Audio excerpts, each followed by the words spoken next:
Hi, I'm Princess Ariel, and today I'm so grateful you're joining me as I read to you a favorite story.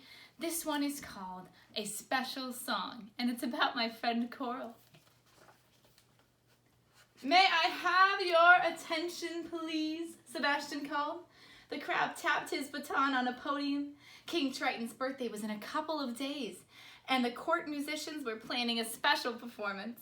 Triton's daughter Ariel would sing while the orchestra played a brand new tune.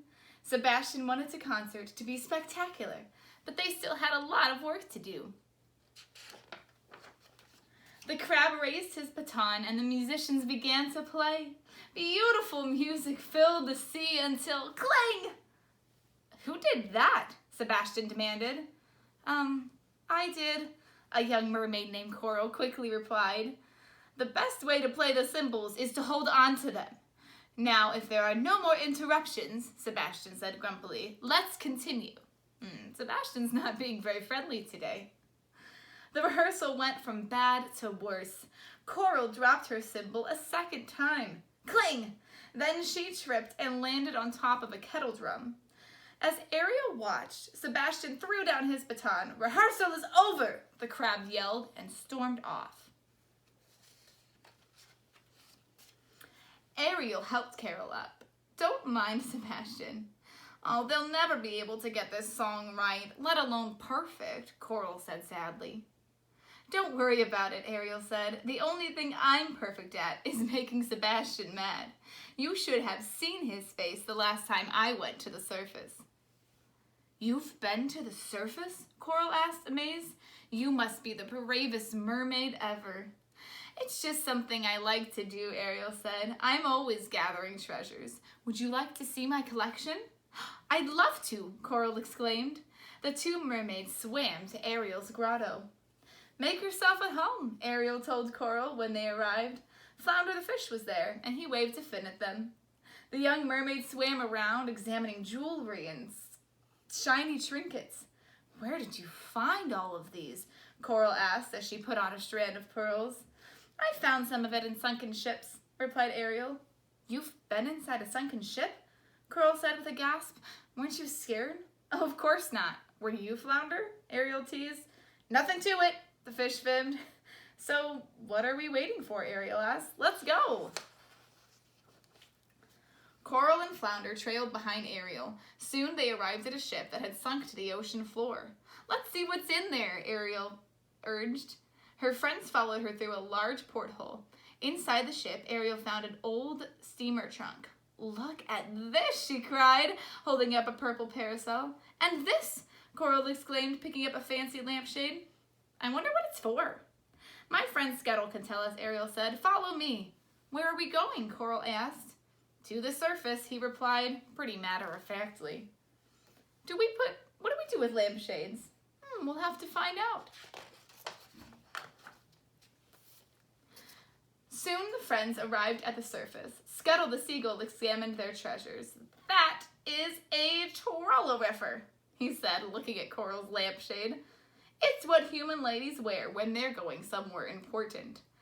Before long, the friends had to leave. As they headed home, Coral asked Ariel if she could keep the twillerifer at the grotto.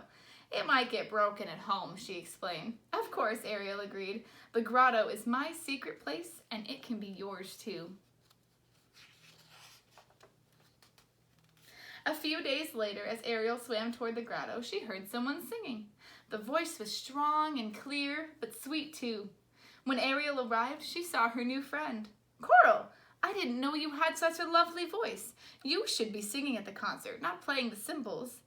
The little blonde mermaid shrugged. I just like singing to myself, she explained. I've never actually performed. The next day at rehearsal, Sebastian made Ariel and the orchestra practice over and over, but something always seemed to go wrong. The big day is tomorrow, the crab said, fretting. This concert needs to be fit for a king. King Triton, to be exact. Let's try it again. So they did. The rehearsal went on and on. By the end of the afternoon, everyone was tired. See you tomorrow, Ariel said. Her voice was kind of raspy. On the day of the concert, Ariel could only whisper. She had lost her voice. Luckily, she knew who could take her place. Me? Coral said when the princess asked her. But I can't. You must, Sebastian insisted. Otherwise, King Triton's birthday celebration will be ruined. Oh, I can't sing for a crowd of people, Coral said, pleading. Sure you can, Flounder said. Coral thought about how she had visited a sunken ship and gone to the surface, things she had never thought that she could do, all because of Ariel. Now her new friend was counting on her. All right, Coral said, I'll do it. That night, when Coral peeked out from backstage, she nearly fainted.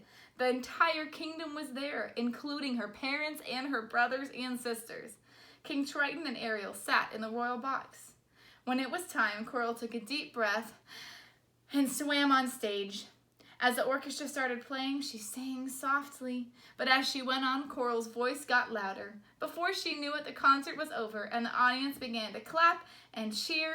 Coral, said Sebastian, smiling, you can give away your cymbals. From now on, you're going to be a court singer. After the show, Ariel went to congratulate her friend. She found Coral with her family. I didn't know you could sing like that, one of Coral's sisters exclaimed.